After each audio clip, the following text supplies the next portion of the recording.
$1 million.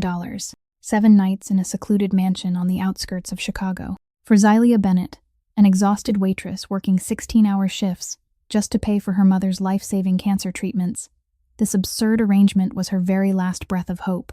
She was told her temporary master was Zephyr Moretti, a ruthless 38-year-old crime boss whose name struck terror into the heart of the city's underworld. They said he had never once raised his voice, and no living soul had ever dared to change his mind.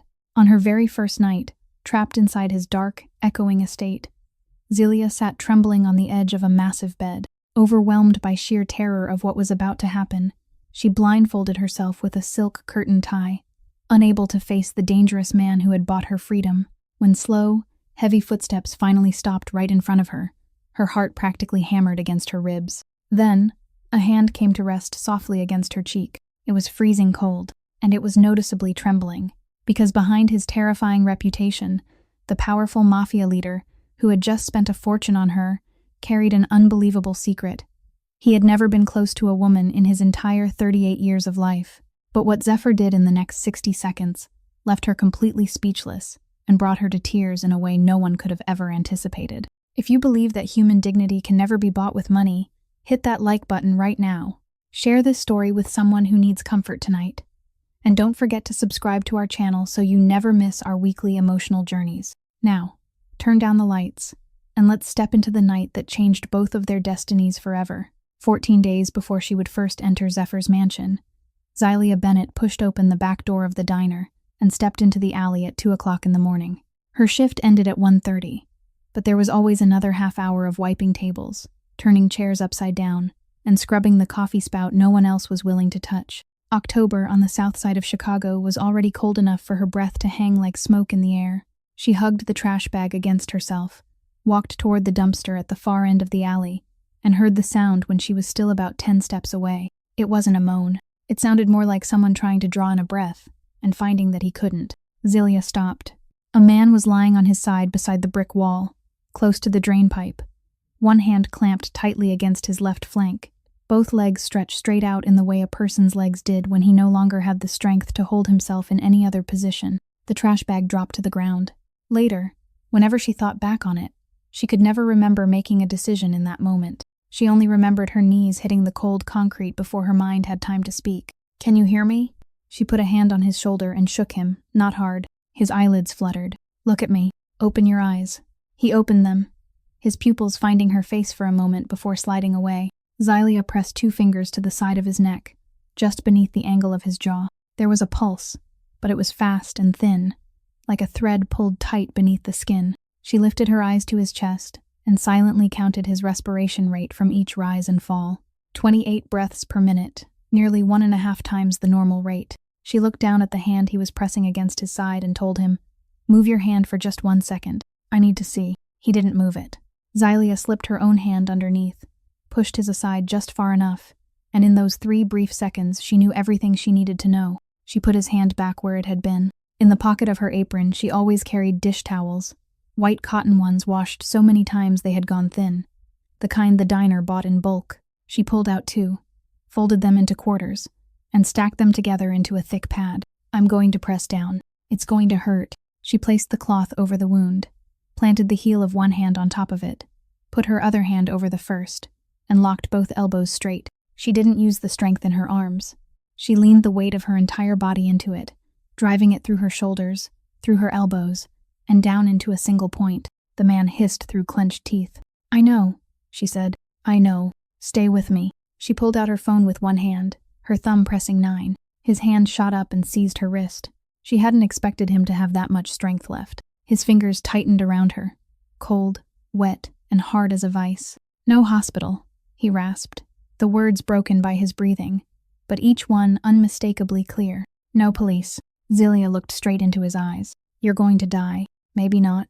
They stared at one another, and for a moment the only sounds in the alley were the low mechanical hum of the diner's air conditioning unit overhead and the ragged wheeze of his breathing. Then Xylia lowered the phone beside her knee, the screen still glowing and showing exactly 2:07 in the morning. She pressed harder. "Then don't fall asleep."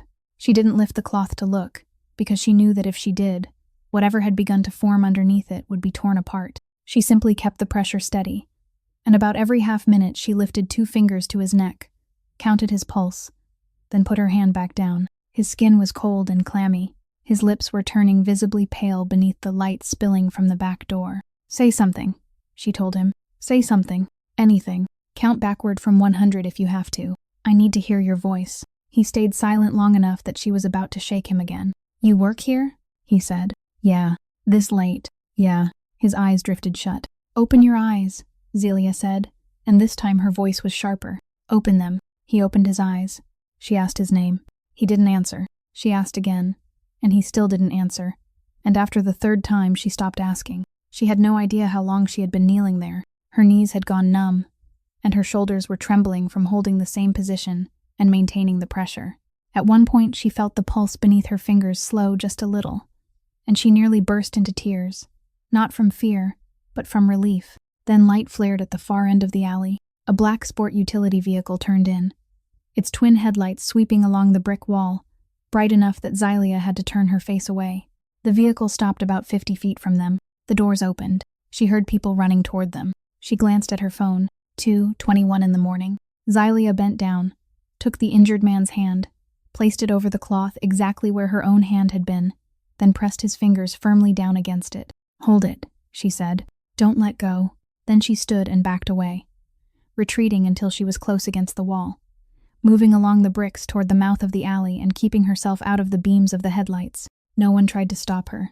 A younger man rushed past her, dropped to his knees in the place where she had just been kneeling, and began shouting into a phone, calling out a name she couldn't quite hear. When Zelia reached the end of the alley, she looked back once, and across the street, beneath a street lamp, a man stood perfectly still, staring directly at her. She turned away and kept walking.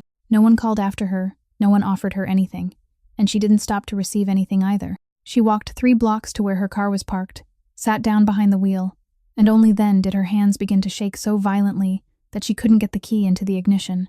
The apron she had worn that night had to be thrown away. Zelia soaked it twice, and still she had to throw it away. The only thing on it that remained clean was the name patch embroidered in white thread over the left side of her chest. Zelia. At 3 o'clock in the morning, Zelia opened the door to the 3rd-floor apartment by lifting it slightly before turning the knob, because the bottom hinge had been loose since summer and it would squeak if she didn't. She took off her shoes right inside the entrance, walked barefoot through the kitchen, and she had thought she'd made it. Then the light in the bedroom came on. Eileen was sitting propped against the headboard, the blanket pulled up to her chest, her face more hollowed by the medication than by the illness itself. She didn't ask her daughter why she was home late. She only reached for a sheet of paper that had been placed on the small table beside the bed and held it out. Zelia took it. She read the entire heading. Then her eyes slid to the bottom of the page, to the place where the signature was. The handwriting trembled, but it was clear enough. Eileen Marie Bennett. Dated today. "When did you sign this?" she asked. "This afternoon. The community nurse stopped by, and I asked her to print it for me." Zelia said nothing. "Don't borrow any more money," Eileen said, her voice soft, as though she were apologizing to someone. "I've thought it through. You still have your whole life ahead of you. And me. I'm going to anyway." Zelia tore the sheet of paper in half. Then she stacked the 2 halves together and tore them again into 4 pieces, then 8, right in front of her mother. Not quickly, not angrily, but with the steady rhythm of someone doing an ordinary household chore she had done 100 times before. When she was finished, she set the handful of torn paper on the table.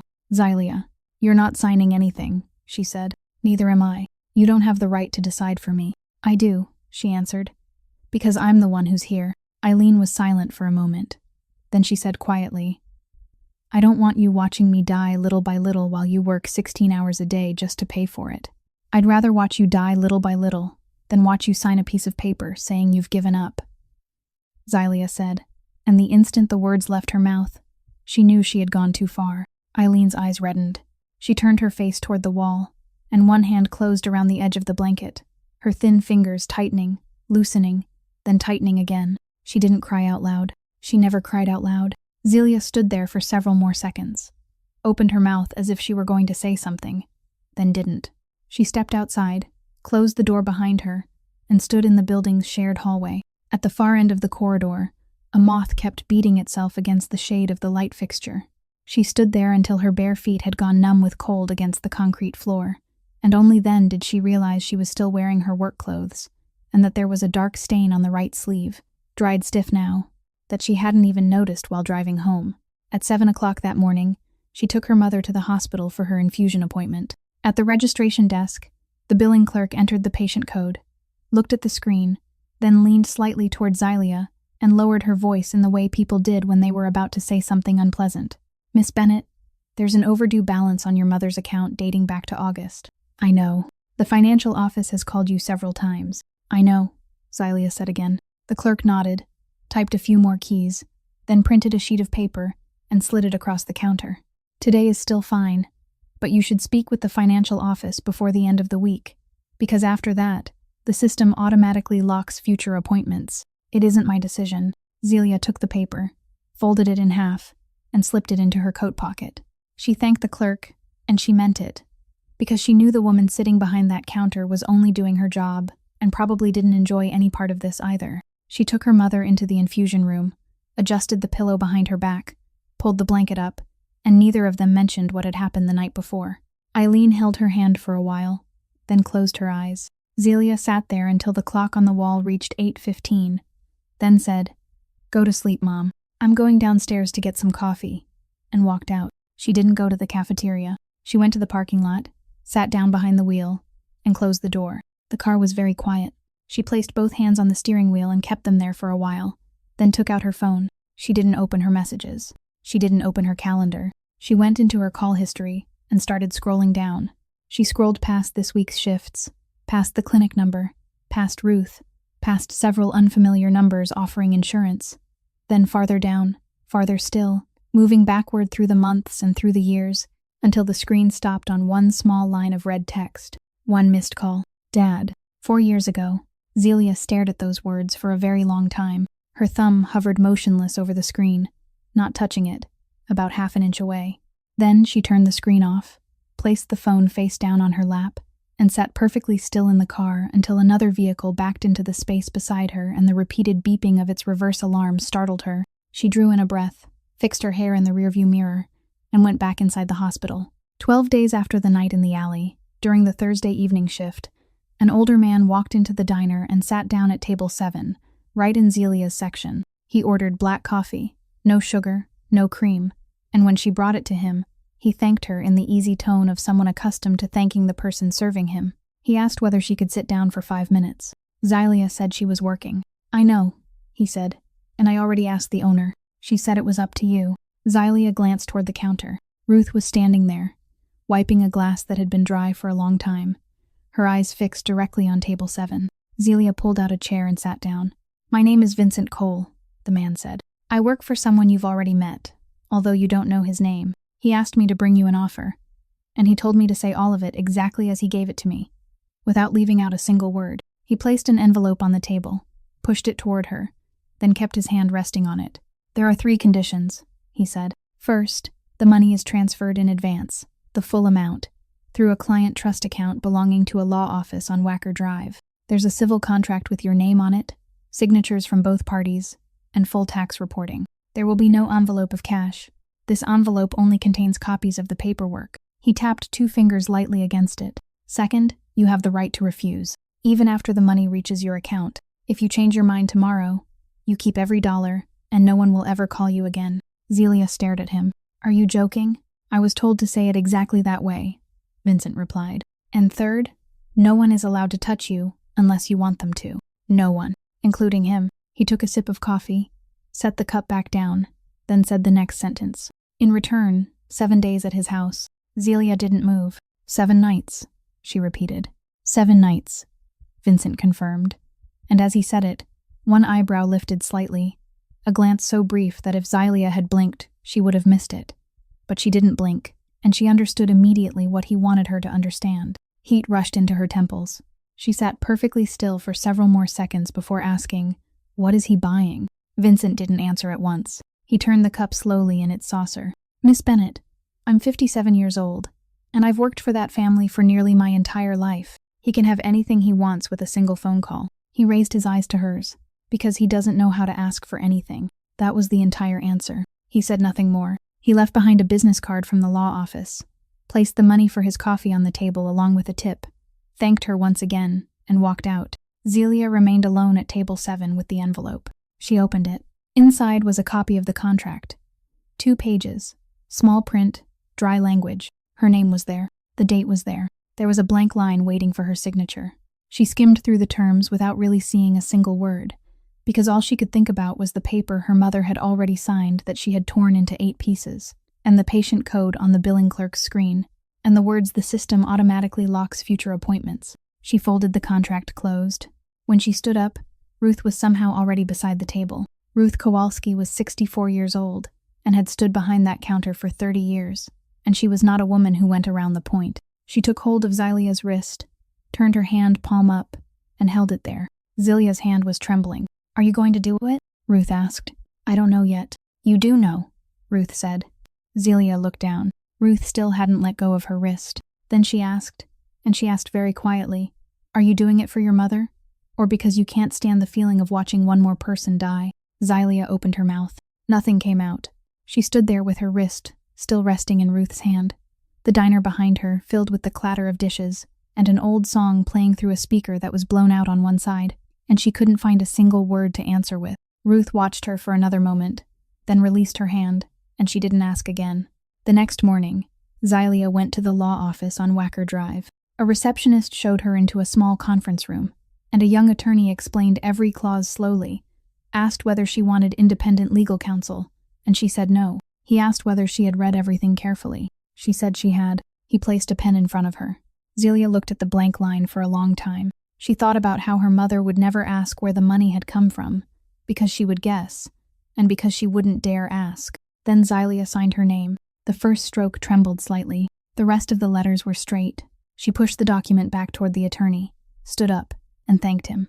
That afternoon, the money appeared in her account, and she sat staring at the number on her phone screen without feeling anything at all. No relief, no fear, only a wide, level emptiness, as though she had just put her signature down to sell something she hadn't even had time to learn the name of. 2 days later, at exactly 7 o'clock in the evening, a black car stopped in front of the building. Zelia had already been waiting downstairs in the lobby for 15 minutes, because she didn't want it sitting outside long enough for the neighbors to notice, and because she didn't want her mother to hear the engine. That afternoon, she had told Eileen she had picked up an overnight assignment at a private home care facility. 1 week, room and board included, good pay. Eileen had looked at her for a long time and said only, "Make sure you eat properly." She didn't ask another question. The driver got out and opened the rear door for her. He looked to be in his 30s, broad-shouldered, and Zelia recognized him immediately as the man who had rushed past her in the alley and dropped to his knees in the place she had just left. He recognized her too. She knew it from the way he paused for half a second before pulling the door open. He said nothing. The car merged onto Interstate 94, then turned north, following the shoreline and leaving the city behind. Zelia sat with the canvas bag hugged against her lap. Inside were 2 changes of clothes, a toothbrush, and a bottle of painkillers. Nothing else. After about half an hour, without turning around, the driver spoke the only sentence he said during the entire ride. "My name is Nate. If you need anything, call me." Zelia thanked him. After that, neither of them said another word. The car left the interstate and moved through roads lined with old maple trees and low stone walls, then slowed in front of an iron gate that opened on its own as they approached. The house stood at the end of a long gravel drive, 3 stories high, the ground floor lit and the 2 upper floors completely dark. Nate parked, opened the door for her, and an older woman was already waiting on the front steps. She introduced herself as Margaret Doyle, the housekeeper. She took the canvas bag from Zelia's hand before Zelia had time to refuse, then led her inside. The stone floor was polished so brightly that Zelia could see the reflection of her cheap shoes moving across it, and through the entire first-floor hallway she heard nothing except the sound of their footsteps. They took a small elevator to the 3rd floor. Margaret opened a door at the end of the corridor, switched on the light, and set Zelia's bag on a chair beside the door. "The bathroom is on the right. There are clean towels already," she said. Then she opened a low cabinet, took out a folded silk night set in ivory, still holding the sharp creases from its packaging, and placed it on the edge of the bed. "He bought this," she said. "I don't know whether it will fit, but you can try it." Zelia looked at the clothes on the bed and said nothing. Margaret went to the door, then stopped, turned back, and said something Zelia couldn't make sense of. "He said you should just sleep. You don't have to wait up." Then she closed the door behind her. Zelia stood in the middle of the room. It was larger than her entire apartment. Much larger. So large that even the sound of her breathing seemed different inside it. There was a wide window overlooking the back garden, black beneath the night, and farther out there was a faint strip of reflected light that she guessed was the lake. She didn't dare sit on anything. She stood there for about a minute, then took out her phone. There were 3 messages from Ruth from that afternoon. Xylia didn't read them all. She typed 3 words. "I'm okay." Pressed send, then powered the phone off and placed it face down on the table. She showered quickly. The water was too hot, but she didn't know how to adjust that kind of faucet, so she left it that way. She put on the silk nightclothes. They fit. They fit so precisely that it unsettled her, because that meant someone had known her measurements. She sat down on the edge of the bed and waited. 10 minutes passed, then 20. There were no footsteps in the hallway. It was the silence that began to wear her down, because if whatever was supposed to happen had happened immediately, she wouldn't have had time to think. But now she had too much time, and she began thinking about the look Vincent Cole had given her when he said 7 nights, about how she had signed that paper in a steady hand, about how in a little while a stranger would walk into the room and she would have to look directly into his face. And she knew she couldn't do it. She wasn't afraid of pain. She was afraid that the moment she saw that man's face, she would get up and run out of the house, and then her mother would sit on that bed at home and sign another piece of paper. Xylia stood. 2 silk curtain ties hung from the drapes beside the window, soft and matching in color. She took one down. She stood in front of the mirror, folded the strip of silk in half to make it thicker, raised it to eye level, and hesitated for about 3 seconds. Then she brought it around the back of her head and tied it. 2 knots. Tight. The world went dark. She traced the edge of the bed with her fingertips until she found the place where she had been sitting and lowered herself back down. Her hands rested on her lap. She lifted her face toward the door, straightened her back, and sat completely still. She could hear the heating system running somewhere inside the walls. She could hear her own heartbeat. She could hear a tree branch scraping lightly against the window glass. She didn't know how long she had been sitting there. Then, at the far end of the hallway, a door opened. The door opened and then closed. After that came footsteps on the carpet, slow, making no effort to hide themselves. And Xylia counted every single step until they stopped. Whoever it was standing in front of her. She could hear the person breathing, and the rhythm wasn't even. There was the faintest pause at the end of every inhale, the kind of breath taken by someone trying to keep his chest from expanding all the way. She straightened her back a little more. She had told herself she wouldn't shrink away, and she managed it, her hands still resting quietly in her lap, even though all 10 of her fingertips had gone cold. The person said nothing for a very long time. Then a hand touched her cheek. The hand was cold, and it was trembling. Not the trembling of someone impatient or hurried, but a small, steady tremor. The kind that belonged to a hand that didn't know what it was allowed to do next. It simply stayed there. It didn't move lower. It didn't pull her closer. Xylia didn't move. Then she heard the voice, rough and low. And she had heard it once before in a very different place. "You're crying." "I'm not crying," Xylia said. "You are." The hand left her cheek. "And you can't even see me." She was about to say something when both hands reached behind her head, loosened the 2 knots, and did it very slowly, as though afraid of catching her hair. The strip of silk slipped free and fell into her lap. The sudden light made her eyes ache. Xylia blinked twice. The man standing in front of her was tall. His dark hair touched with silver at the temples, and he stood slightly angled. His weight shifted onto his right leg, his left hand resting lightly against his left side in the way people did only when something beneath their clothing still hadn't healed. She looked at his face. Then she recognized him. Her throat tightened. "It's you," she said. "It's me." Then he stepped back. He took exactly 3 steps backward, turned, walked to the armchair in the corner farthest from the bed, and sat down. He leaned back, both hands resting on the arms of the chair, and looked at her from that distance. She didn't understand.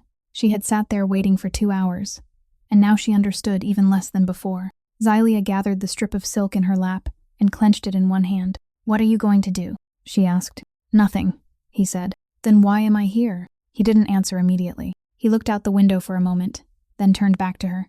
"Miss Bennett, I'm going to tell you something, and I'm only going to say it once. I'm 38 years old. I've never been with a woman. Not once." Xylia couldn't say anything. He continued in the same even tone, neither faster nor slower, like a man reading a line back from a ledger. "And I need you to understand this correctly. It isn't because I haven't had the opportunity. I have money. I could make one phone call, and within 40 minutes, someone would be standing at the door of this house. That has never been the problem." He paused. The problem is that I don't know how to sit across from someone at dinner without wondering what they want from me. Xylia lowered her eyes to her hands. Her mind was filled with disconnected fragments. Vincent Cole's look at table 7. Her mother's signature on the paper she had torn apart. The number on her phone screen that she had stared at all afternoon without feeling anything. "What about the contract?" she said. "Did you read it?" "I read it." "Did you read all of it?"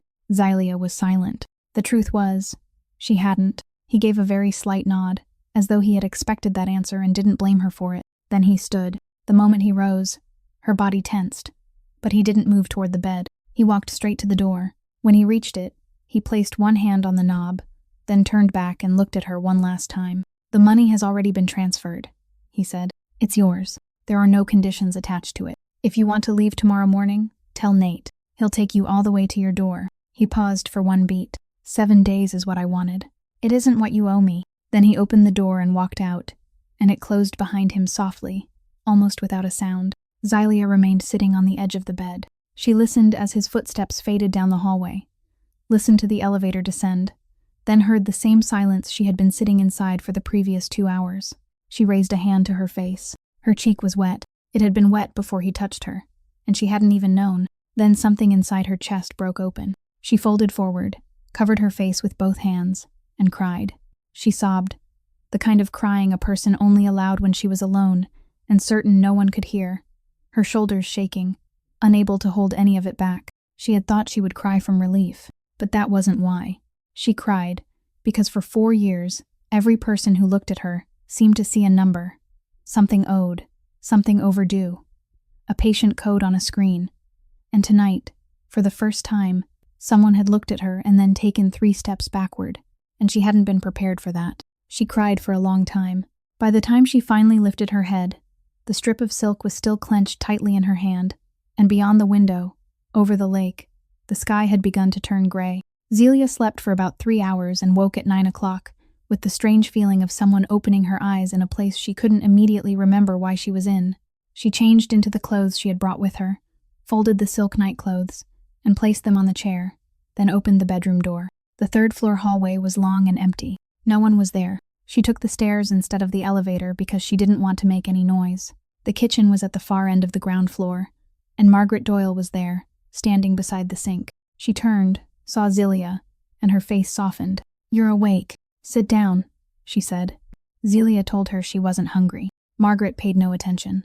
She set a plate of eggs, several slices of toast, and a cup of coffee in front of her, then stood across the counter, drying both hands on a towel. "Did you sleep all right?" "Yes, ma'am," Xylia lied. Margaret nodded. Then she said, almost as though the words had slipped out before she could stop them, "I've worked in this house for 11 years. This is the first time anyone has ever slept on the 3rd floor." Xylia looked up. Margaret seemed to realize immediately that she had said something she shouldn't have, because she turned away, opened the faucet, and changed the subject, telling her that if she wanted to go into the back garden, the side door wasn't locked, though the wind coming off the lake was very cold. Xylia finished the entire plate of eggs even though she wasn't hungry. The morning passed very slowly. She didn't know where she was allowed to go in the house, so she stayed in her room, reading the contract for the 2nd time, and this time she read every line carefully, but the legal language was so dense that one sentence seemed to blur into the next. Close to 1 o'clock in the afternoon, she went downstairs to get some water. The main staircase emptied into a hallway leading toward the east side of the house, and she followed it because she thought the kitchen was in that direction, but she had gone the wrong way. Near the end of the corridor, a large wooden door stood open about 8 inches. Xylia had meant to walk past it. Then she heard voices inside, and she stopped. She hadn't meant to look, but the opening in the door was directly at eye level, and she looked. Inside the room, a man around 50 years old was kneeling on the floor about 2 steps from the desk. He was down on both knees, his hands clasped together at chest height, and he was speaking very quickly, his voice breaking, one sentence falling over the next. "Please, sir, I swear to you, I have a wife and children. I didn't know. I'm begging you. Give me more time." Behind the desk, Zephyr Moretti sat perfectly still. He didn't stand. He didn't raise his voice. He didn't lean forward, and through all of it, he never touched the other man once. He let the man finish speaking, and he watched him while he spoke, patiently, almost politely. When the man finally ran out of breath and could do nothing but gasp, Zephyr spoke. using the exact same level voice Zelia had heard the night before, not even slightly louder. "I asked you once in June. You sat in that chair right there and told me there was nothing." The man opened his mouth. Zephyr continued, no faster than before. "Now I'm not asking anymore." The man began to tremble. Zelia could see both of his shoulders shaking. Then Zephyr said the final sentence. "Go home and tell your wife yourself before someone else does." That was all. He said nothing more. He picked up his pen, lowered his eyes to the paper in front of him, and with that one movement, the conversation was over. The man remained on his knees for several more seconds. His face had gone completely white now, so pale that Zelia could see it clearly even from across the room. Then he planted his hands on his knees, pushed himself to his feet, brushed off his trouser legs, and walked toward the door. Zelia hurried backward 2 steps and pressed her back against the wall beside the doorframe, standing there completely frozen. The man passed directly in front of her without seeing her. He walked straight ahead, eyes fixed forward, both arms hanging at his sides, and she listened to the sound of his shoes fading down the hallway until it disappeared completely at the far end. Her heart was pounding wildly inside her chest, so hard she could hear it beating in her ears. She didn't move. Inside the room, the scratch of the pen continued steadily across the paper without pausing even once.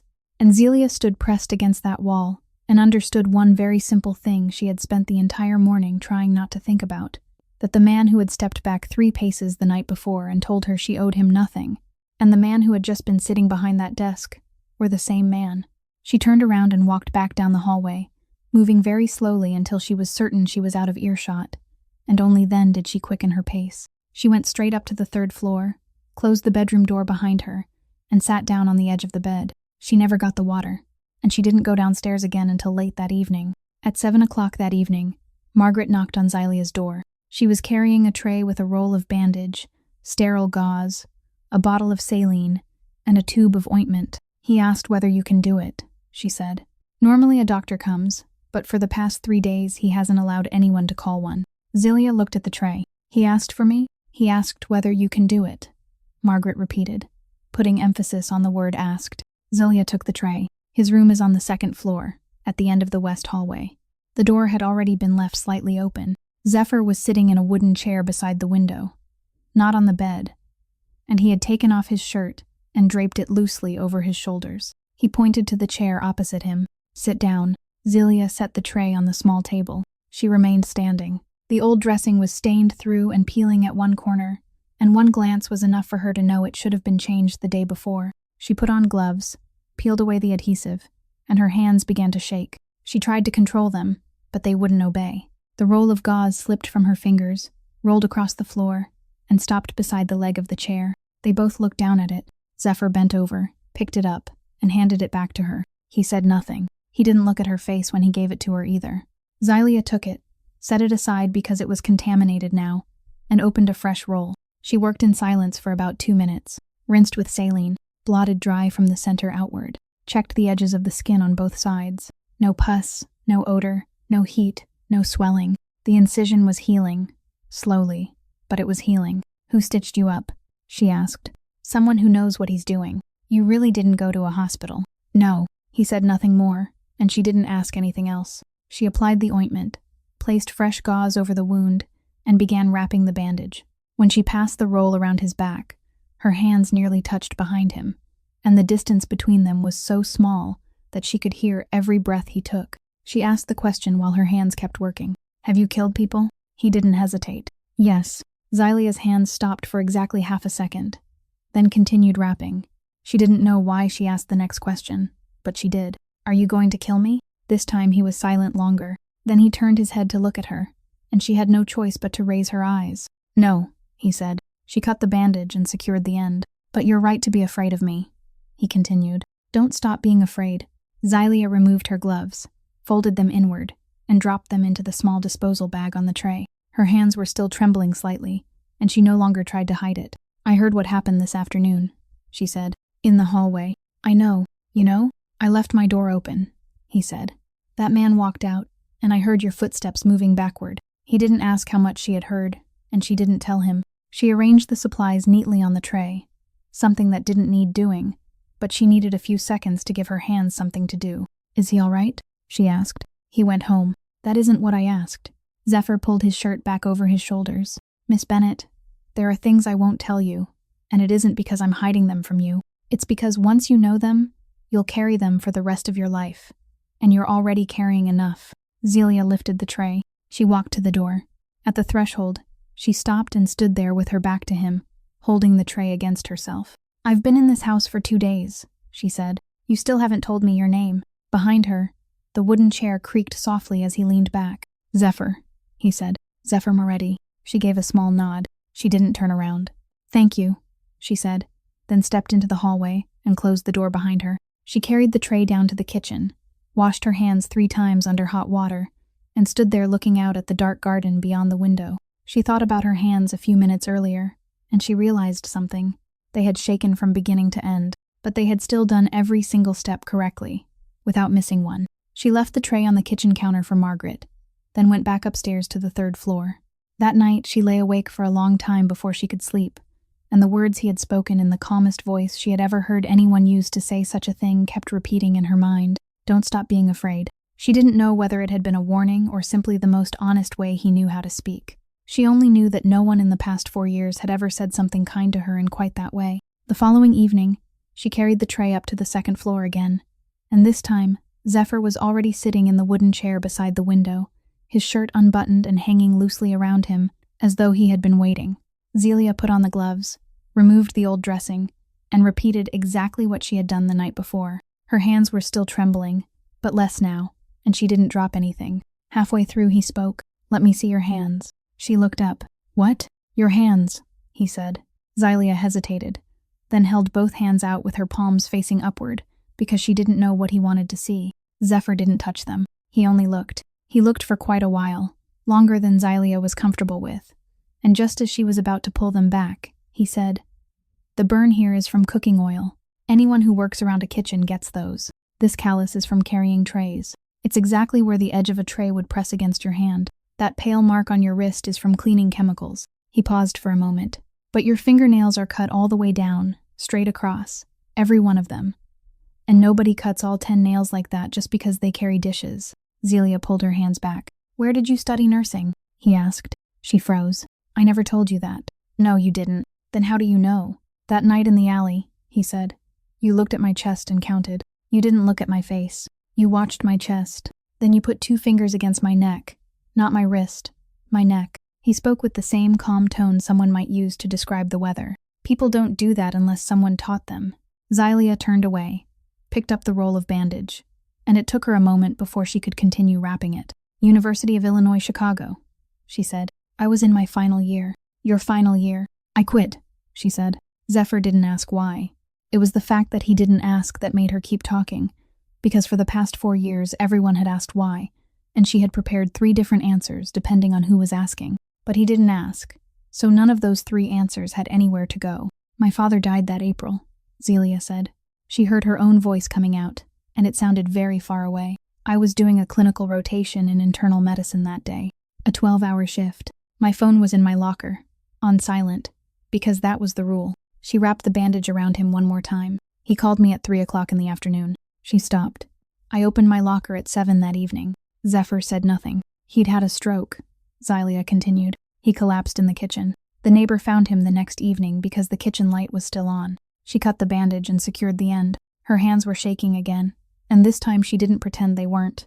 They told me that even if I had answered, I still might not have gotten there in time. The doctor said that. My mother said it too. Everyone said it. She removed the gloves and folded them inward. But I'm the only person who knows that when he called me, I was standing about 13 feet from that locker, laughing with a patient about something I can't even remember anymore. She placed the gloves on the tray. 3 weeks later, I withdrew from school. They told me to take a leave, just for a year, and then come back. I didn't go back. It's been 4 years. Now I wait tables at a diner at night and do laundry for people during the day, and that's the whole story. When she finished, the room was silent for a long time. She didn't dare look at him because she knew what was coming. She had heard it hundreds of times before. It wasn't your fault. You couldn't have known. That softened voice people always used when talking to someone who had just exposed a wound. But Zephyr didn't say any of those things. He sat quietly for a while. Then he spoke, and his voice didn't soften at all. You think you killed him because of one phone call? Zelia's head snapped up. I think I killed my brother because of a love letter. She stared at him. He looked directly back at her without turning away. We're both wrong, he said, and neither one of us is ever going to believe that.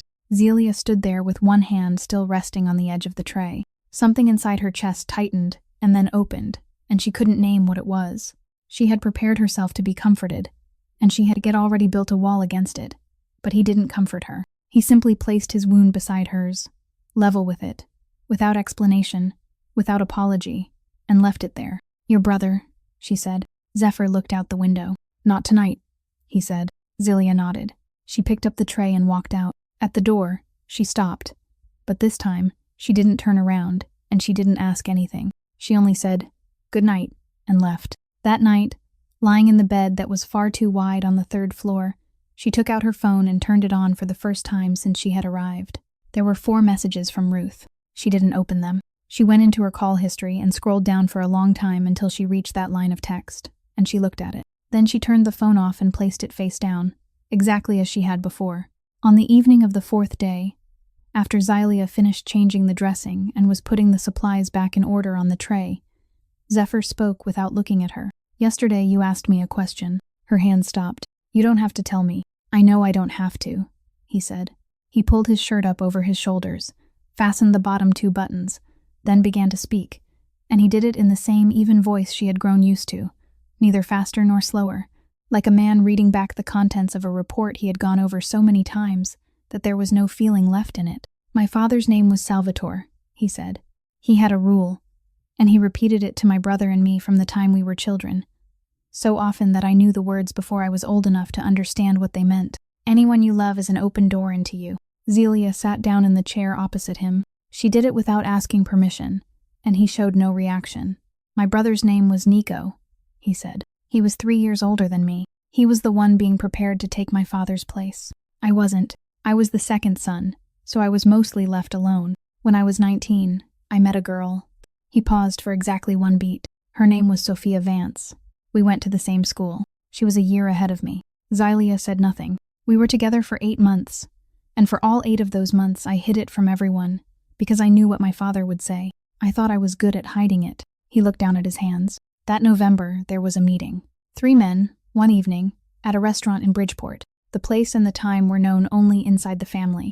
I mentioned it once, in a letter. He continued in exactly the same voice. Nico went in my father's place that night. He died at 22.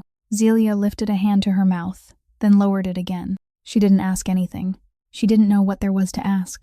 After the funeral, he said, my father called me into his study. He was sitting in the same chair I still sit in now. He didn't hit me. He didn't yell at me. He didn't say her name. He only said 1 sentence to me. Zephyr raised his eyes. You opened a door. He paused. Then he never mentioned it again until the day he died, 11 years later. Not once. The only sound left in the room was the wind coming off the lake and striking the window frame. Zelia sat still for a long time. Then she asked, and she asked very quietly, Did you ever find her again? Zephyr shook his head. She disappeared before I had the chance to ask why. 3 days after the funeral, she withdrew from school and moved out of her apartment. I went there. They had already repainted the walls. Zelia looked at him. So you never actually knew what happened? I knew, he said. I was told she had been paid. Who told you? The question came out naturally, the way someone might ask about one small detail in the middle of a long story. Zephyr opened his mouth. Then he stopped. He sat there with his eyes turned slightly toward the window, and he didn't answer. Zelia waited. She thought he was deciding whether to say the name, and she was about to tell him he didn't have to. But when he finally spoke, she realized that wasn't it. I don't remember, he said. You don't remember? There were always people in the house then. Doctors, lawyers, relatives, my father's men. I was 19, and I couldn't eat or sleep, and people kept coming in and out telling me all kinds of things. At some point I knew it, and I knew it so completely that I never once stopped to think about how I knew. He gave a small shrug, barely more than a movement of one shoulder. It was a long time ago. He said that, then changed the subject. He asked whether Margaret was planning to bake something the next morning because she kept mentioning it, and Zelia answered something, and the two of them let the unanswered question drift away like a scrap of paper falling onto water. But when she reached the door with the tray in her hands, she turned back. What about you? She said. Do you believe she was paid? Zephyr looked at her. I believed it for 19 years, he said. I believed it so completely that I built my entire life on top of it. He fastened the last button of his shirt. So whether I believe it now or not doesn't really change anything anymore. Xylia stood in the doorway for a moment, then walked out. That night she lay awake thinking about those two words, open door, and about a 19-year-old man sitting there while his father said one sentence to him, and then remained silent about it for the next 11 years. She didn't think about the question she had asked, and never received an answer to. It had passed by, small and insignificant, among all the other things that had been said that night. On the morning of the 5th day, the sun came out for the first time since she had arrived. Xylia carried a cup of coffee onto the front porch, sat down on the top step, and stayed there simply because she wanted to see the sunlight.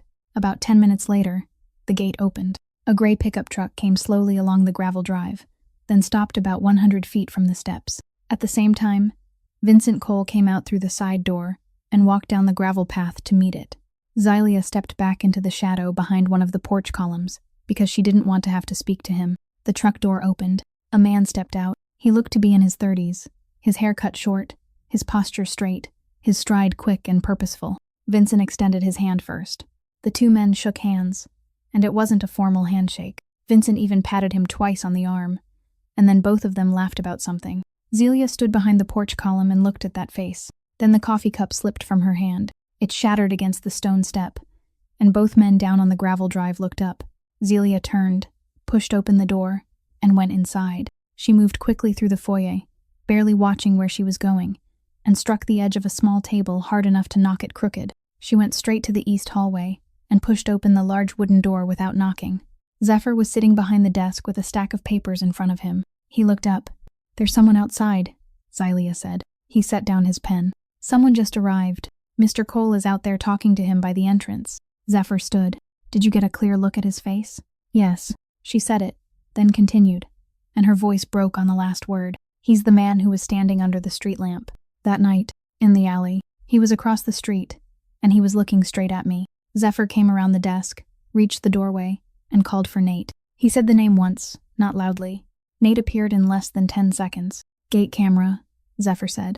"The last 3 minutes." Nate pulled out his phone, opened the application, and rewound the footage. He turned the screen toward Zephyr. On it was the pickup truck passing through the gate, then the man's face as he stepped out, clear and full on.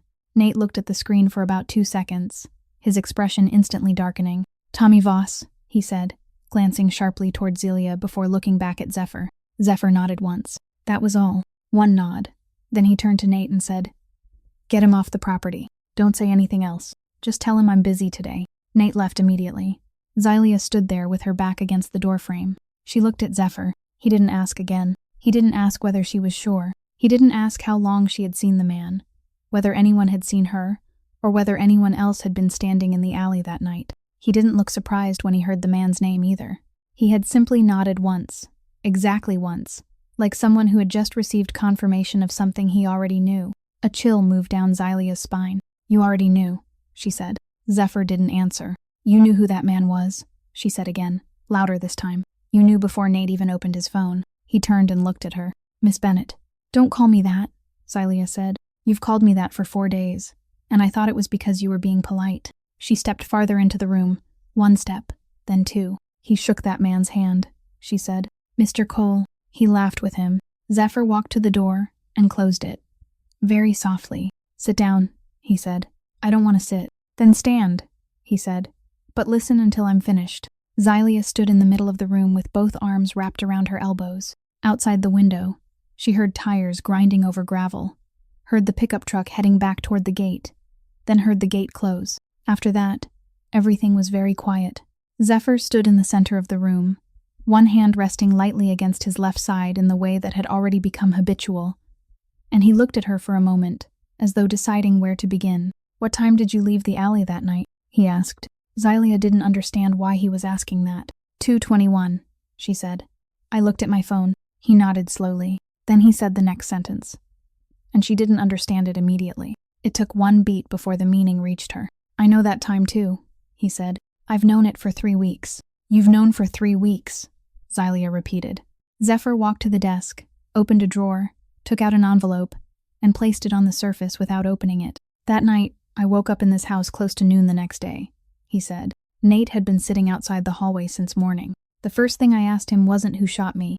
I asked whether anyone had seen anything. Zelia didn't move. Nate said there was one person, a waitress from the diner who came out through the back door. He only saw her from behind, and he didn't get her name. Zephyr tapped 2 fingers against the envelope. But you were wearing a name tag. Zelia instinctively raised a hand to the left side of her chest, touching a place on her shirt where there was nothing now. White embroidery, he said, on the apron. Nate remembered 6 letters.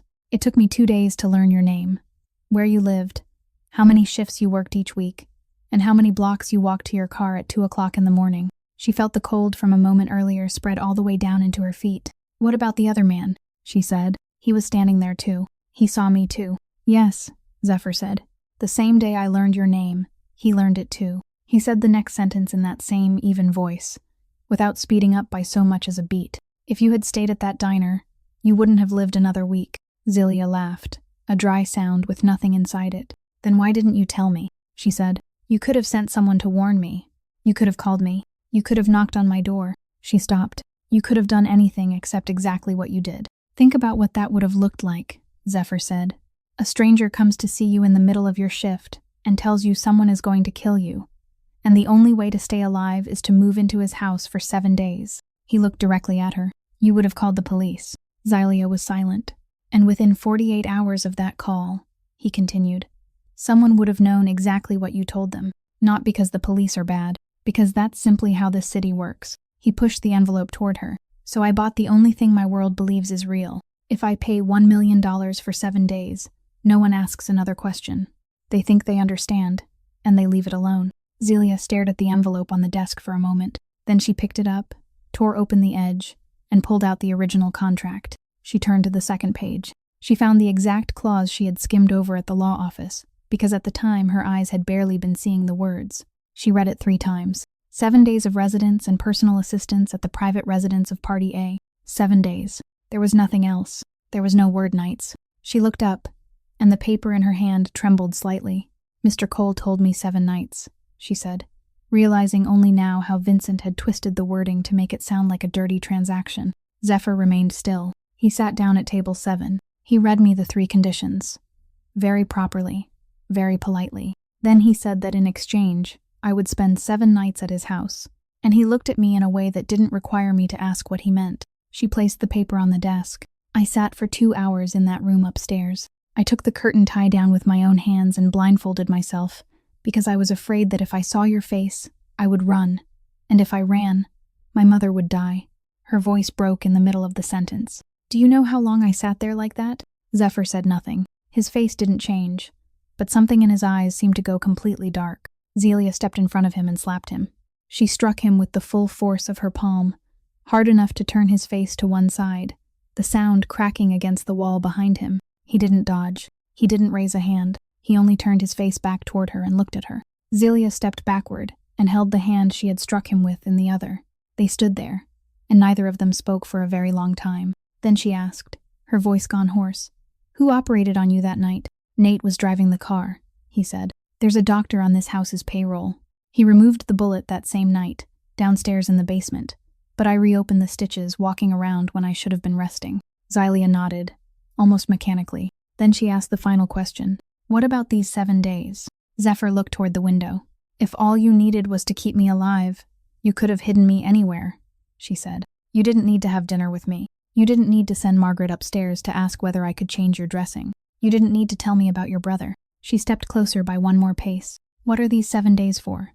Zephyr remained silent for quite a while. Then he spoke, and his voice was quieter than anything he had said since the conversation began. "So I could have 1 week of being a normal person." She looked at him. "Before everything ends," he said. "What ends?" Zelia asked. He didn't answer. He walked around the desk, sat down, and picked up his pen. Zelia remained there for several more seconds, then left the contract on the desk and walked out. She closed the door behind her. There was no one in the hallway. She made it halfway down the corridor before she had to stop, place one hand against the wall, and stand there until she could breathe normally again. On the morning of the 6th day, Zelia woke at 5:30 because she couldn't sleep anymore. She lay staring at the ceiling for a while, then got up, dressed, and went downstairs. The kitchen was completely dark, and no one was there. She turned on the light, stood there for about a minute, then opened the refrigerator. She hadn't meant to make anything. She only needed something for her hands to do, because all night long she had lain awake counting every sentence that had been spoken in that study, and she was afraid that if she stayed in bed any longer, she would keep counting. There were eggs in the refrigerator, butter, and a container of cherry tomatoes. Half a loaf of bread sat on the counter. She took everything out. She beat the eggs in a ceramic bowl so heavy she had to hold it with both hands, set a skillet on the stove, and did all of it from the memory in her hands, rather than from thought, because for the past 4 years she had done exactly the same thing every morning for her mother, before leaving for the early shift. The skillet got too hot. She realized it a little too late. The eggs stuck to the bottom and she had to scrape them loose. And while she was busy doing that, the 2 slices of bread in the toaster went from golden to brown, and then to a color no one would have called brown anymore. Smoke began to rise. The smoke detector on the ceiling gave one piercing beep and then went silent. Xylia unplugged the toaster, pulled the slices out with her fingertips, blowing on them as she did, and stood looking at them on the stone counter. One corner blackened, both pieces curled upward like roof tiles. She was about to throw them away when she heard footsteps at the kitchen doorway. Zephyr was standing there, his phone still in one hand, and he looked at the smoke detector on the ceiling before he looked at her. "Sorry," Xylia said. "I made too much noise." He said nothing. He walked in, pulled out a stool at the kitchen counter, and sat down. She stood there holding the spatula, not knowing what to do next. Then she divided the eggs between 2 plates, put both burned slices of toast on one of them, and pushed that plate toward him, because the other plate held only eggs. He pulled it closer. "The bread is ruined," she said. He picked up one slice, took a bite, and chewed. She could hear it crack inside his mouth. "It really is burned," he said. "I know. I only said it was burned. I didn't say I wasn't going to eat it." Xylia stood there watching him eat. He finished all the eggs. He ate both slices of toast, even the blackest corner, and he ate slowly and steadily, leaving nothing behind. When he was finished, he placed his knife and fork side by side on the plate in exactly the way someone would have been taught to do as a child. She poured him coffee, poured a cup for herself too, then sat down on the stool opposite him across the kitchen counter. Neither of them spoke for a while. Outside, the sky was slowly growing lighter, and somewhere in the back garden a bird was calling. Then Zephyr spoke without looking up. "In 38 years, no one has ever cooked something for me without being paid." Xylia lifted her coffee cup. "I'm being paid too," she said. "No," he said. He pushed the empty plate aside. "I paid for 7 days. You gave me breakfast for free." Xylia didn't answer that. She lowered her eyes to her coffee, took a sip, and let the sentence remain there between them, neither picking it up nor pushing it away. Zephyr finished his coffee, thanked her, then stood and walked out. At the kitchen door, he stopped and said Margaret would be gone until noon because she had a dental appointment, and if Xylia needed anything, she could open any cupboard she wanted because none of them were locked. Then he left. Xylia washed the 2 plates by hand even though there was a dishwasher right beside her.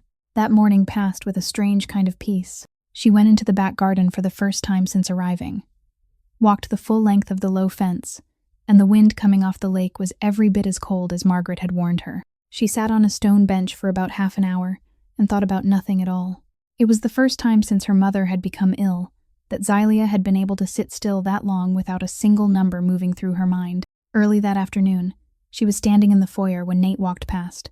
He moved quickly, as always, a ring of car keys in his hand, and she assumed he would go straight by her just as he had for the previous 4 days. But he slowed. He stopped about 2 steps away, glanced once toward the east hallway, then spoke to her in a low, hurried voice. "For the past few weeks, someone has been opening the file cabinet on the ground floor on days when no one is home." Xylia opened her mouth to ask what he meant, but Nate was already gone. He walked straight out the front door without looking back, and she heard the car start, then the tires grinding over the gravel. She remained standing in the middle of the foyer with his words still in her ears. She didn't understand what he was trying to tell her, and she didn't understand why he had told her instead of anyone else. She thought about it for about 10 minutes. Then she heard Margaret arriving through the side door, and she went down to the kitchen to help carry her things, and she forgot about it. The 7th day passed more slowly than all the days before it put together. In the morning, Xylia folded her 2 sets of clothes and placed them inside the canvas bag, then took them back out again, because there was still an entire day left. At noon, Margaret asked what she wanted to eat the next morning before she left, and Xylia said anything was fine, and Margaret turned away very quickly. In the afternoon, she carried the tray up to the 2nd floor for the last time. The wound had closed and dried, and all it needed now was a thin layer of gauze. She finished in 4 minutes, and her hands didn't tremble once, and she realized it at the exact moment she secured the end of the bandage. Zephyr said nothing the entire time. Only when she picked up the tray to leave did he speak, asking what time she wanted to go the next morning, and she said it was up to him, and he said 8 o'clock. Nate would be waiting downstairs in the foyer. She thanked him. She closed the door and went back up to the 3rd floor. On the way, she passed the armchair in the corner of the 3rd floor room, the chair he had sat in after taking exactly 3 steps backward, and she stood looking at it for several seconds before continuing. She had been lying in bed since 9 o'clock that evening. She didn't sleep. She lay there listening to some refrigerator running somewhere downstairs, listening to the wind off the lake, listening to the heating system inside the walls, and she thought about how the next morning she would get into that car and return to her 3rd floor apartment, and the morning after that, she would wake at 5 o'clock to take her mother to the hospital, and everything would continue exactly as it always had, and these 7 days would become something she would never tell anyone about. 11 o'clock came, then 11:30. She thought about what he had said in the kitchen the morning before, about the breakfast she had given him for free, and she thought about how in 7 days she had given him exactly 2 things no one had paid for, 14 minutes in an alley, and 2 slices of burned toast. Then she sat up. She sat on the edge of the bed for a long time with both feet on the floor, and she didn't think about anything at all. She simply sat there. Then she stood, opened the door, and went down to the 2nd floor. The west hallway was dark except for a small lamp glowing at the far end. She walked to his door and stood there for about 30 seconds. Then she knocked. 3 times, not hard. She heard footsteps inside. The door opened. Zephyr stood there, still awake, still wearing his shirt. He looked at her and didn't ask anything. Zelia stepped inside, walked past him, then stopped in the middle of the room and turned to face him. He still had one hand on the door. "You don't owe me this," he said. "I know," Zelia answered. "That's why I'm here." He didn't move. Then he closed the door very slowly, and for one more beat, he kept his hand on the knob before letting go. "I'm leaving tomorrow," she said. "I know. I'm not coming back here." He looked down at the floor. "I know." Zelia stepped closer until she stood directly in front of him. She was near enough that she had to tilt her face upward, and she saw him swallow. She raised one hand and touched his wrist, and she felt that his hand was trembling, the same small, steady tremor she had felt against her cheek on the first night. "I don't know what I'm supposed to do," he said. She almost laughed. "You think I do?" He lifted his eyes to hers. "You've never had anyone?" "No," Zelia said. "For the past 4 years, I've worked 16 hours a day. Before that, I was in school." He said nothing. She continued, her voice very quiet. "My whole life, there has always been something more important. A bill that had to be paid. A shift I had to work. Someone I had to take care of. Every single time, there was something." She paused. "This time there isn't." She raised her other hand and placed it against his chest, over the place where beneath his shirt was the dressing she had put on that afternoon, and she left it there. He placed his hand over hers. He did it very slowly, as though moving even a little faster might break whatever was happening between them. "If you change your mind," he said. "I'll tell you," she answered. "I know how to say it." The only sound in the room was their breathing. Zephyr reached over and switched off the table lamp, and the room settled into the faint blue light reflected from the lake beyond the window. Zelia didn't step back. She remained exactly where she was, and let him find her face in the darkness. And when he touched her this time, his hand was still cold, but it wasn't asking permission anymore. She heard herself say, "It's all right." And she heard him say her name, her first name, for the first time since she had arrived. Then she closed her eyes.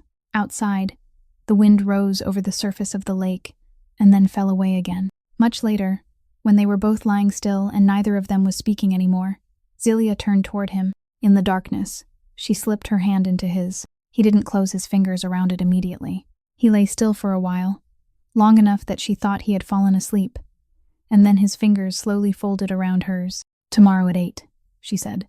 "Yeah," he answered. She meant to say something else, but she couldn't find a sentence that felt right, so she didn't. She closed her eyes, and in the darkness, close beside her ear, Zephyr whispered 2 words, so softly that if she had already fallen asleep, she would never have heard them. "Don't let go." Zelia woke at 7 o'clock, and the place beside her was already cold.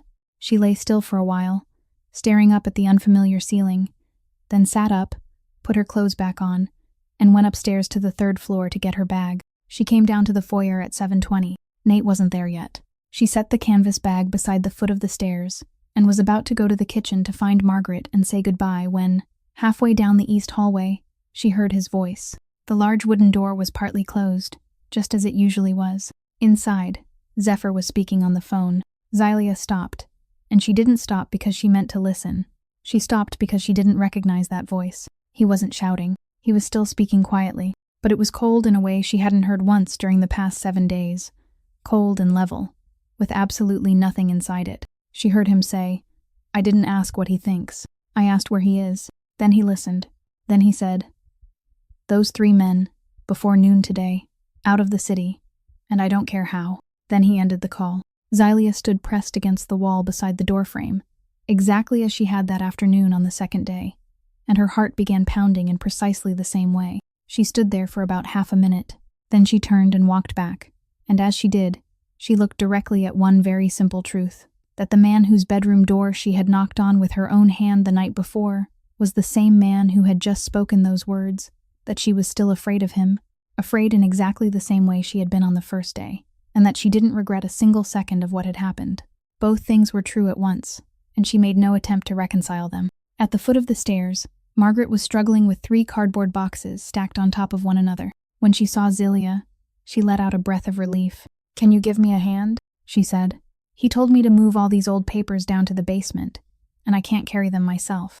Xylia set down her bag and rolled up her sleeves. They got the first box downstairs without trouble. With the second, just as Xylia was backing down the final step, the bottom gave way. It split cleanly along a strip of dried tape, and every paper inside spilled across the basement floor. "Oh, Lord," Margaret cried. This box must have been sitting here forever. The 2 of them crouched down to gather everything. Most of it was old bills, warranty papers, and bundles of tax receipts. Xylia had collected 1 stack when a craft envelope slipped from her hand, fell open, and several photographs slid across the floor. She picked them up. She meant to turn them face down and put them back into the envelope without looking, but she had already seen the photograph on top. It showed a very young man, thinner then, with thicker hair, standing beside a light-haired girl in front of what looked like an auditorium entrance. He was smiling. Xylia had never seen Zephyr Moretti smile. She looked at the photograph for a long time. The young man in it looked like someone who had no idea what was waiting for him. Then her eyes moved to the left rear corner behind the 2 of them, where a man stood among the crowd, slightly blurred, but clear enough. He wasn't looking at the young couple. He was looking directly into the camera. A chill ran down both of Xylia's arms. She turned the photograph over. Someone had written on the back in ballpoint pen. The ink faded now, a name and a year. She lowered the photograph onto her lap and looked down at the papers still scattered across the floor around her legs. Right beside her foot, face down, was a smaller sheet about half the size of a page, one of those bank transfer slips printed with boxes already marked out. She picked it up. The date on it was 19 years earlier, in November. Sender, Vincent Cole. Recipient, S. Vance. Xylia sat down flat on the basement floor, and she no longer heard what Margaret was asking her. She went upstairs by the staircase, holding the 2 things in her hands, and pushed open the study door without knocking. Zephyr looked up. She walked to the desk and placed the photograph in front of him, then set the transfer slip beside it. He looked at the photograph first. She saw that his face didn't change. Then he looked at the slip, and he stared at it for a very long time, much longer than it would have taken to read 2 names and a date. He said nothing. He picked up the slip, and the paper began to tremble in his hand. Xylia looked at that hand. Over the past 7 days, she had watched those hands many times. She had seen them shake from pain. She had seen them shake because they didn't know what they were allowed to do. This was the first time they trembled for a different reason. He set the paper down. "He told me," he said. Xylia didn't hear him clearly, so she asked him to repeat it. "He was the one who told me," Zephyr said again. "I remember now. He sat on the edge of my bed 3 days after the funeral, and he told me she had been paid, and he told me not to go looking for her." He stopped. 19 years, he said. "I lived for 19 years inside a room he locked for me, and I thanked him for handing me the key. He didn't smash anything. He didn't stand up. He sat there with both hands resting on the desk, staring down at them as though they belonged to someone else." Xylia walked around the desk. She knelt in front of him, both knees touching the floor, and took both of those hands in hers, holding them there, and she didn't say a single word. Xylia's phone rang at 10 o'clock the next morning.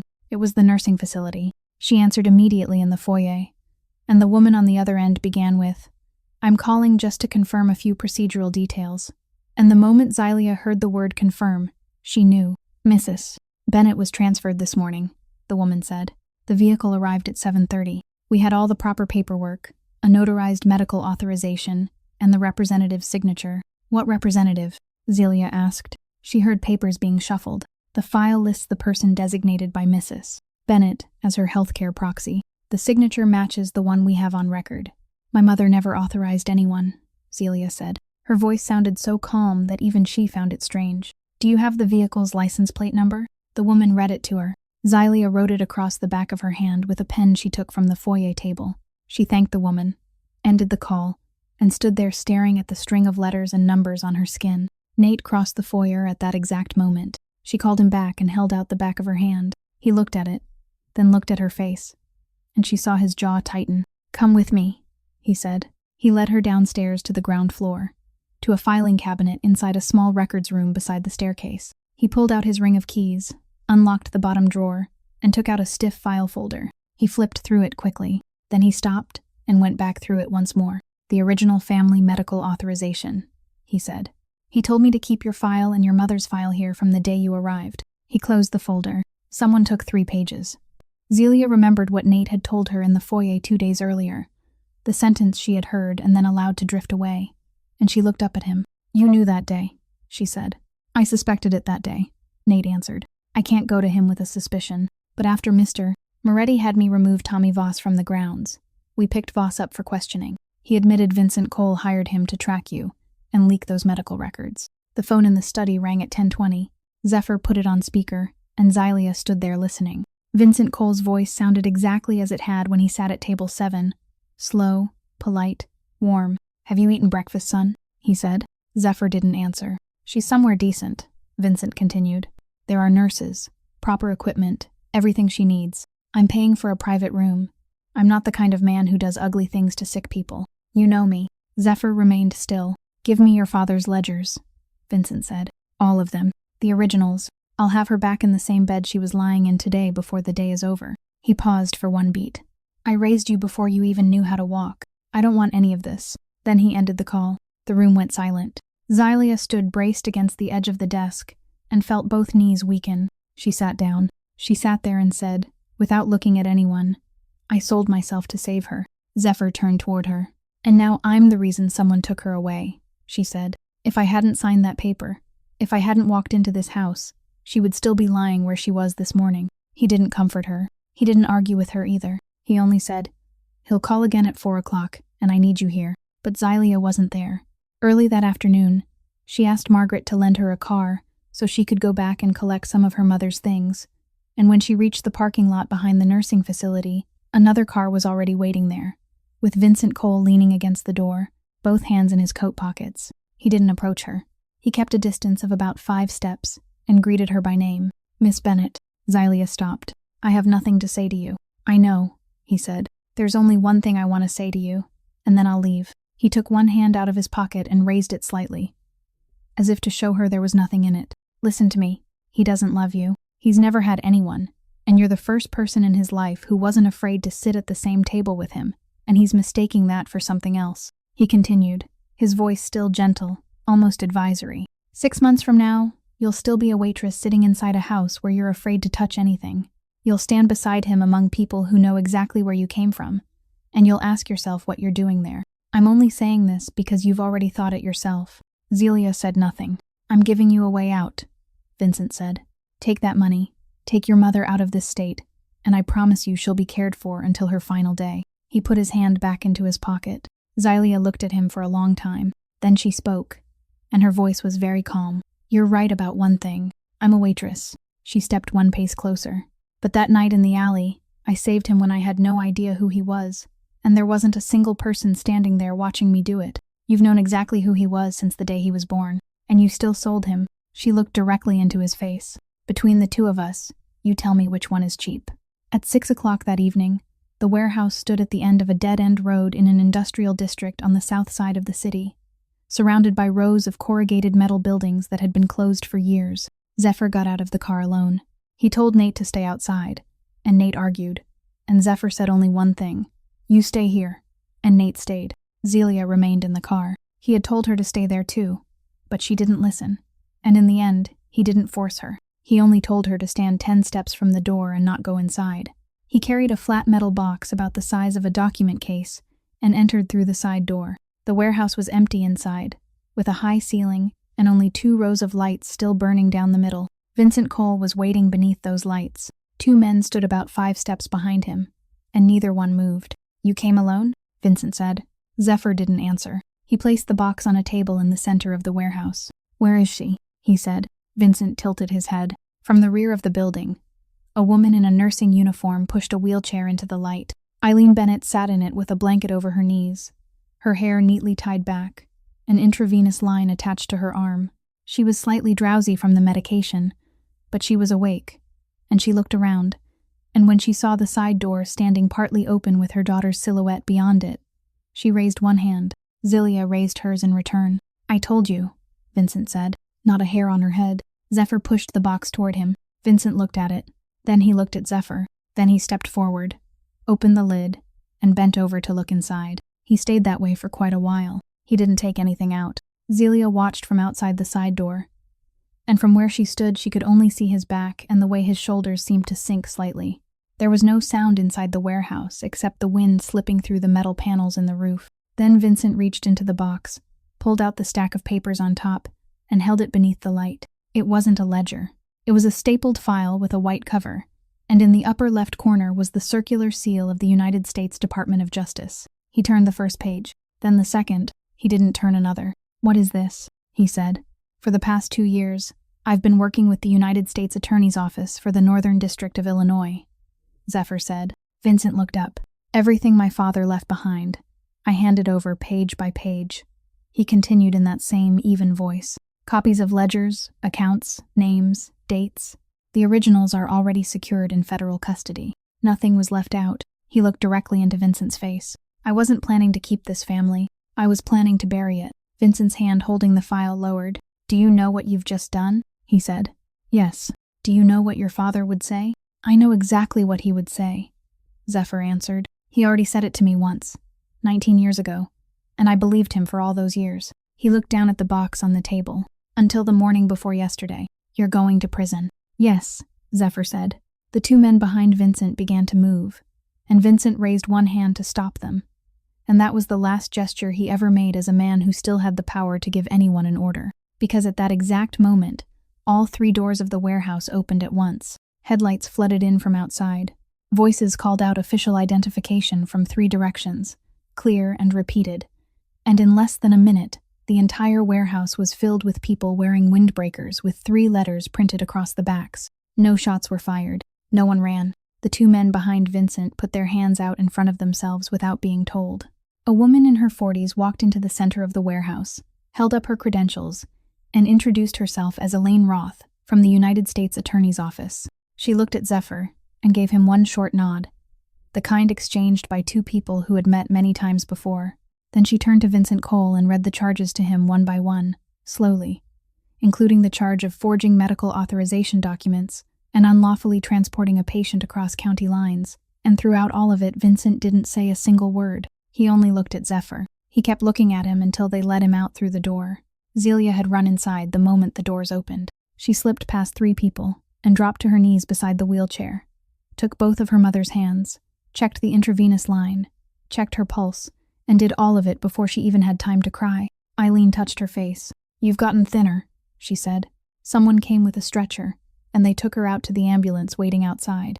Zelia followed halfway, then stopped and turned to look behind her. Zephyr was still standing exactly where he had been, beside the table in the middle of the warehouse. He wasn't following anyone.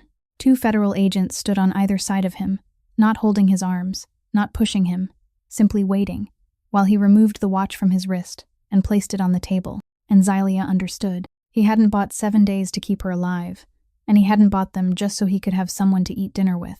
He had bought 7 days because they were the last 7 days of his life, in which he would still be free to walk wherever he wanted. The trial took place at the federal courthouse on Dearborn Street on a February morning. Zephyr Moretti pleaded guilty under a cooperation agreement.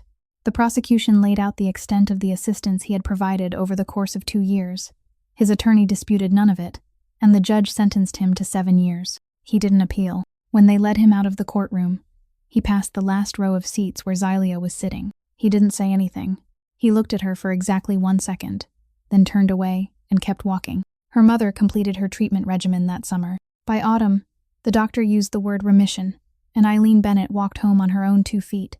Xylia kept exactly enough of the money to cover the hospital bills, not $1 more, and signed over everything that remained to that same hospital's assistance fund for uninsured cancer patients. She accepted no certificate, allowed no one to take her photograph, signed the papers, and went home.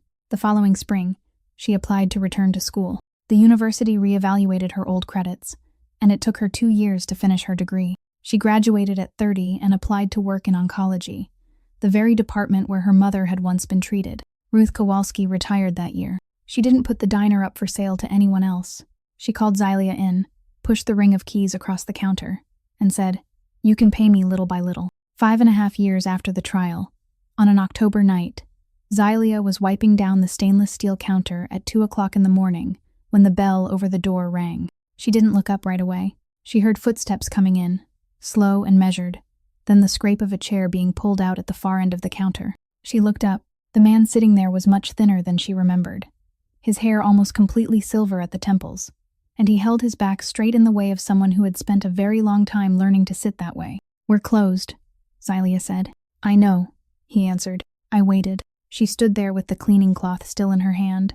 7 years, she said. "Time off for good behavior and cooperation," he said. "I got out Tuesday." She nodded. She turned, poured a cup of black coffee, no sugar, no cream, and set it down in front of him. He didn't pick it up immediately. He looked at the cup, then at the name badge clipped to the pocket of the coat hanging behind her, the badge bearing her name and the name of the hospital. He looked at it for quite a while. Then he spoke, and his voice was very quiet. "I didn't let go." Xylia didn't answer. She went into the kitchen, and several minutes later she came back and placed a plate in front of him. On it were 2 slices of toast, burned at one corner. He looked at the plate. Then he picked up 1 slice and ate it, and the 2 of them sat there with 2 cups of coffee between them, inside an empty diner at 2 o'clock in the morning, while beyond the glass windows stretched the deserted street of a sleeping city. Some stories end with nothing more than 2 people sitting down beside each other and sharing the silence, and sometimes that is enough. The story of Xylia and Zephyr leaves us with 3 things worth thinking about. First, a person's dignity has never been something with a price. Someone may pay $1 million for 7 days, but what truly saved a life was 14 minutes in which a poor woman knelt in a dark alley when she had no idea who the man in front of her was, and no one was standing there to watch her. Our true worth lies in what we do when no one pays us, and no one witnesses it. Second, some prisons have no bars at all. One man spent 19 years believing he didn't deserve to be loved because of a lie he had never once thought to question. Many of us carry a sentence like that about ourselves, too, that we ruined everything, that we aren't good enough, that it is already too late to begin again. Please don't let something another person once said define your entire life without asking whether it was ever true. Third, loving someone doesn't mean fear disappears. Xylia was afraid of that man until the very last day, and she still knelt down and took both of his hands in hers. Sometimes the kindest thing we can do for another person isn't to understand every part of them, but to remain beside them even when there are still things we don't understand. To respect a human being is to see the whole of them, both the light and the darkness, and still choose not to turn away. If this story touched something inside you, please press the like button and subscribe to our channel so that every day we can bring you more meaningful stories. Share this video with someone you believe may need to hear it tonight. And I truly want to know how this story made you feel, what part of real life you saw reflected in it, and whether you have ever had to choose between your self-respect and someone you love. Leave a few lines in the comments so we can listen to what comes from the deepest part of your heart. I wish everyone watching this video good health, a joyful life, and peace in every day ahead. Goodbye, and I'll see you again in the next video.